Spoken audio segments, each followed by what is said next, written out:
Hello everyone, welcome back to visionary. तो मैं आज आपके लिए एक बहुत ही इम्पॉर्टेंट टॉपिक पर वीडियो लेकर आई हूँ, जो मैं काफ़ी टाइम से लाने का सोच रही थी, बट टाइम नहीं मिल पा रहा था, तो फिर वीडियो बना नहीं पा रही थी। तो मैंने सोचा अब देर नहीं करते हैं, क्योंकि अभी आपके एग्ज़ाम में 1 महीना लगभग बचा हुआ है, तो अब डिले करना ठीक नहीं होता, इसलिए मैं आज आपके लिए वीडियो लेकर आई हूँ।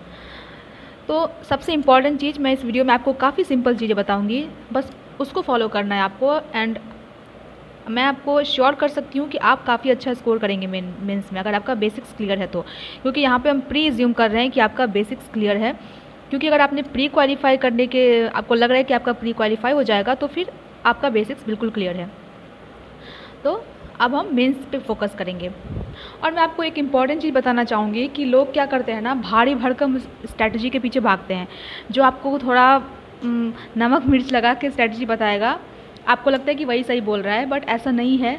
रियल लाइफ में ये बिल्कुल भी सही नहीं है, क्योंकि आप काफ़ी सिंपल चीज़ों को, बस क्वालिटी अच्छी होनी चाहिए, क्वांटिटी पे कभी फोकस मत कीजिए।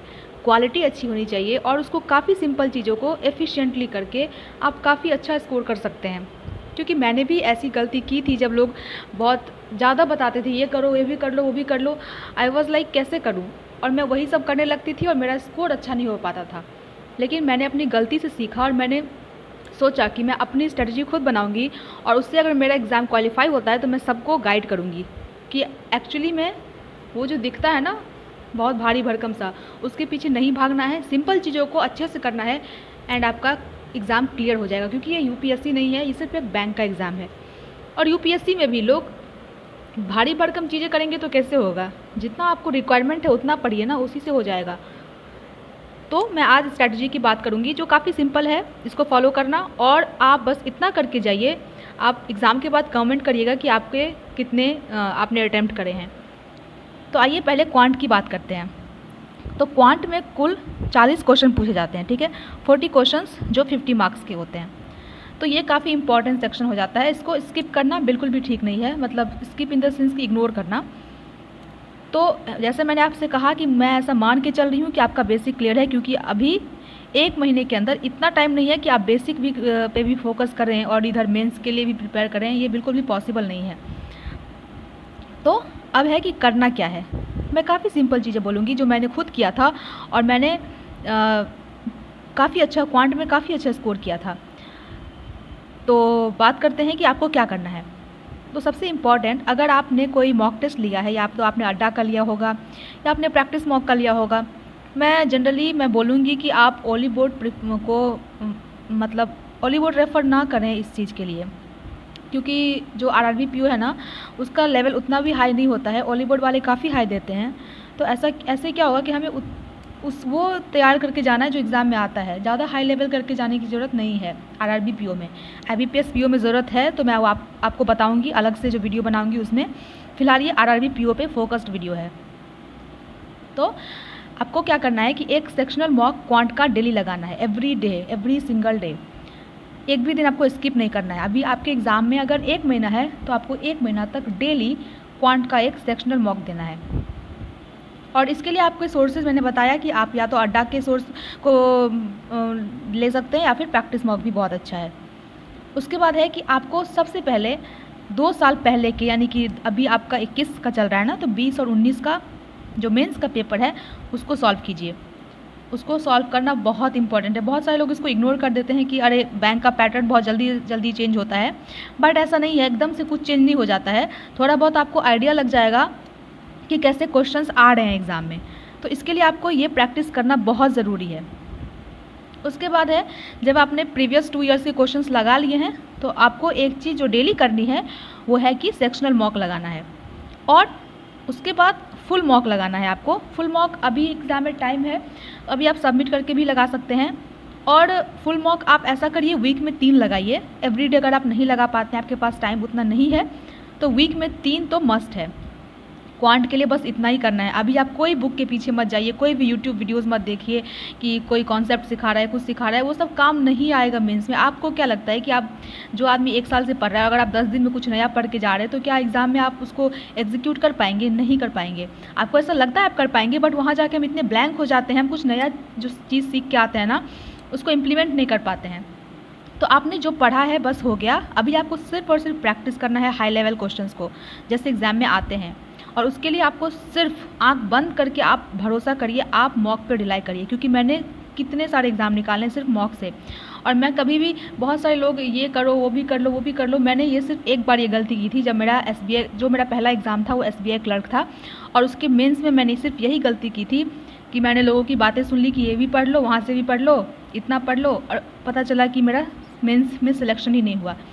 इसलिए ये सब गलती नहीं करना है, आपको सिर्फ मॉक लगाना है। अभी आपके पास टाइम नहीं है कि आप चैप्टर वाइज क्वेश्चन लेके बैठ जाएं, ये सब करने का टाइम था प्री से पहले, आपने किया होगा। अगर नहीं किया है तो अभी रहने दीजिए, अभी आप सिर्फ मॉक से कीजिए, मॉक आपको काफ़ी हेल्प करता है। आप बहुत सारे लोगों को ऐसे देखेंगे जो सिर्फ मॉक से एग्ज़ाम निकाल लेते हैं, क्योंकि मॉक बहुत इंपॉर्टेंट है, आप इसको बिल्कुल भी अंडर एस्टिमेट मत करिएगा। क्वांट का हो गया, अभी रीजनिंग का देखते हैं। तो रीजनिंग में आपके 40 क्वेश्चन आएंगे सेम, और 50 नंबर का। इसमें भी आप सिर्फ मॉक लगाइए, ओनली मॉक। रीजनिंग के लिए तो कुछ करना ही नहीं है, जब हम प्रिपरेशन भी करते हैं तो मॉक से स्टार्ट करते हैं, थोड़ा बहुत कॉन्सेप्ट सीख के उसके बाद हम प्रैक्टिस करने लग जाते हैं। तो यहाँ पे भी आपको सिर्फ एक मॉक पे ही फोकस करना है, जिसमें आप क्या करिए, सेक्शनल डेली लगाइए। जैसे मैंने क्वांट में बोला था वैसे मैं रीजनिंग में बोल रही हूँ कि सेक्शनल एवरीडे लगाइए, और मॉक लगाना है वीक में 3।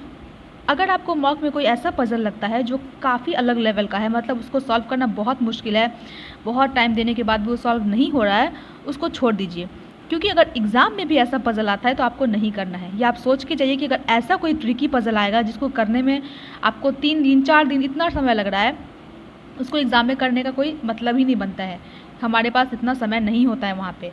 इसलिए ऐसे क्वेश्चंस, ऐसे पजल्स में अपना टाइम वेस्ट करने से अच्छा है कि जो क्वेश्चंस बनने वाले हैं उन पे ध्यान दिया जाए और उनको अच्छे से प्रैक्टिस किया जाए। तो रीजनिंग में क्या करना है, वही जो मैंने बोला, सेक्शनल मॉक और डेली एक, मतलब वीक में 3 मॉक, बस इतना। क्योंकि आप मेंस के लिए पढ़ रहे हैं, याद रखिए। अभी आप अपना, मैं ये वीडियो बिगिनर्स के लिए नहीं है कि मैं आपको सब बताऊंगी कौन सा बुक पढ़ना है, ये पढ़ना है। अभी कोई बुक नहीं पढ़ना है, कुछ नहीं करना है, सिर्फ और सिर्फ प्रैक्टिस करना है। उसके बाद जीए की बात करते हैं। ये तो काफ़ी इंपॉर्टेंट होता है, और सब कुछ लोग इससे बहुत ज़्यादा डरते भी हैं, क्योंकि शुरू में तो पढ़ते नहीं है, एग्ज़ाम के जब पास आता है तो पढ़ना शुरू करते हैं, तो काफ़ी ये पाइलअप होता जाता है, और फिर ये बहुत लगता है कैसे होगा। लेकिन ये काफ़ी इंपॉर्टेंट है, क्योंकि 40 क्वेश्चन है 40 नंबर का, और 40 नंबर बहुत ज़्यादा होता है। तो इसके लिए मैं आपको सजेस्ट करूँगी, आई होप कि आपने पढ़ा होगा जीए को शुरू से ही, बट नहीं भी पढ़ा है तो आप देखिए, RRB PO में कोई फिक्स नहीं है कि कब का आएगा। क्योंकि जब मैंने एग्ज़ाम दिया था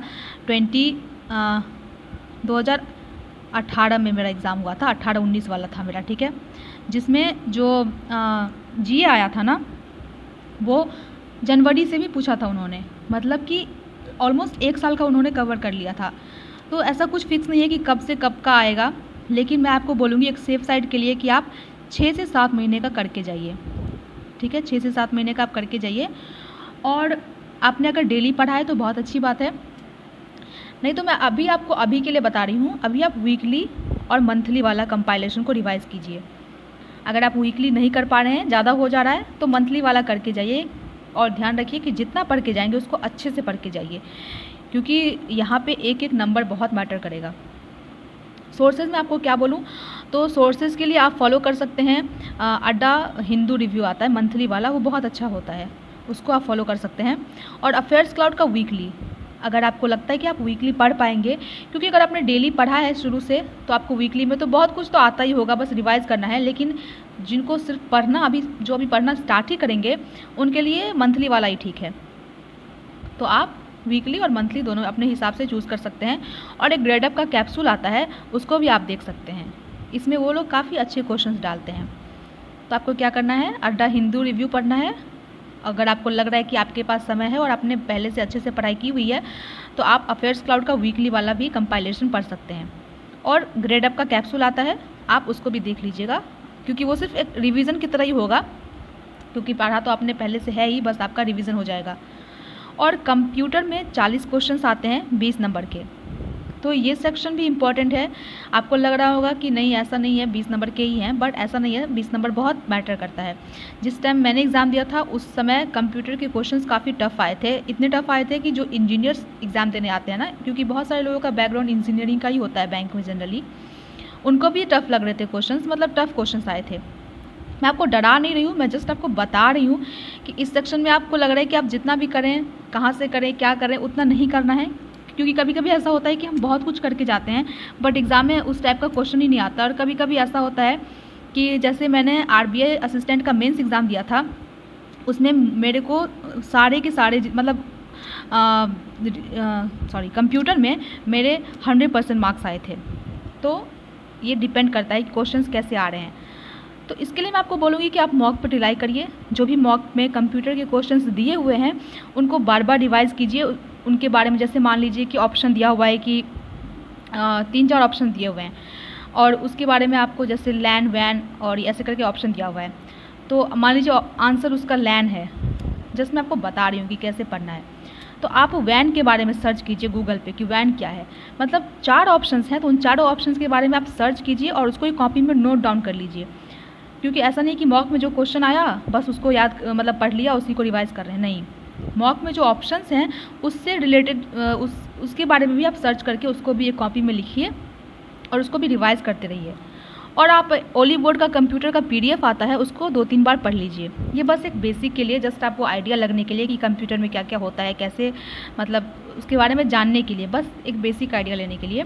अदरवाइज़ आप मॉक पर रिलाई करिए, उन्होंने जो भी सोल्यूशन में दिया है उसको अच्छे से पढ़िए और ऑप्शंस जो भी हैं उसको अच्छे से देखिए और सारे ऑप्शन को सर्च कीजिए, सारे ऑप्शन के बारे में जानिए।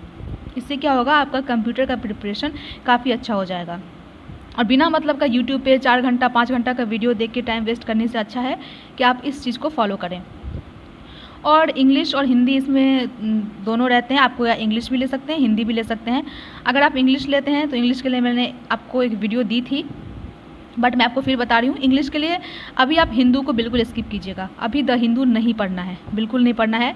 अभी आपको इंग्लिश के लिए सिर्फ मॉक पे रिलाई करना है। मॉक से हो जाता है इंग्लिश, बिल्कुल अच्छे से हो जाएगा आपका मॉक से इंग्लिश। और एक सेक्शनल तो डेली ही लगाना है, एकदम एवरी डे।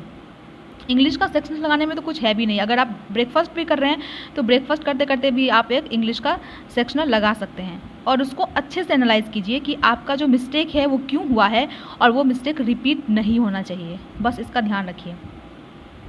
और हिंदू बिल्कुल स्किप कीजिए, अभी एडिटोरियल या न्यूज़पेपर अभी कुछ नहीं पढ़ना है। अभी राज्यसभा TV पे मैंने जो को बोला था बिग पिक्चर देखने के लिए, उसको भी अभी स्किप कीजिए। मतलब अभी दुनिया जहान कुछ नहीं देखना है, अभी सिर्फ मॉक पे और जो हम सेक्शनल लगा रहे हैं उस पर ध्यान देना है।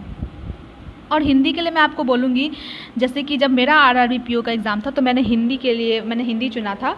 तो उसके लिए मैंने कैसे पढ़ा कि मेरे घर पे ना हिंदी का न्यूज़पेपर आता था, तो मैं ऑलमोस्ट 1-2 महीने के पेपर के सारे आर्टिकल मैंने पढ़े थे हिंदी के लिए। तो आप ये भी कर सकते हैं, ये काफ़ी इफ़ेक्टिव होता है।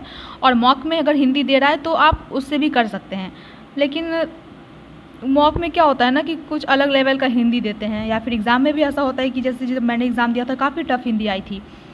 तो मतलब कर सकते हैं, स्कोर अच्छा कर सकते हैं अगर आपने पढ़ा, उसको अच्छे से पढ़ा है, मॉक को अच्छे से लगाया है और आर्टिकल अच्छे से पढ़े हैं न्यूज़पेपर के। अगर आपके घर पे पेपर नहीं आता है तो आप ऑनलाइन सर्च करके हिंदी न्यूज़पेपर कोई अच्छा सा उसका बस एडिटोरियल को पढ़ लीजिए अच्छे से। और ये आप कोशिश कीजिए कि लास्ट 1 मंथ के एडिटोरियल को आप पढ़ें और मॉक में जो हिंदी आता है उसको लगाएं। बाकी इसके लिए कुछ और एक्स्ट्रा करने का ज़रूरत नहीं है, क्योंकि हमारा अपना भाषा है तो इसमें उतना कुछ दिक्कत नहीं आएगा कॉम्प्रिहेंशन में। ग्रामर में शायद आ सकता है बट ज़रूरी नहीं है कि हम 100% स्कोर करें।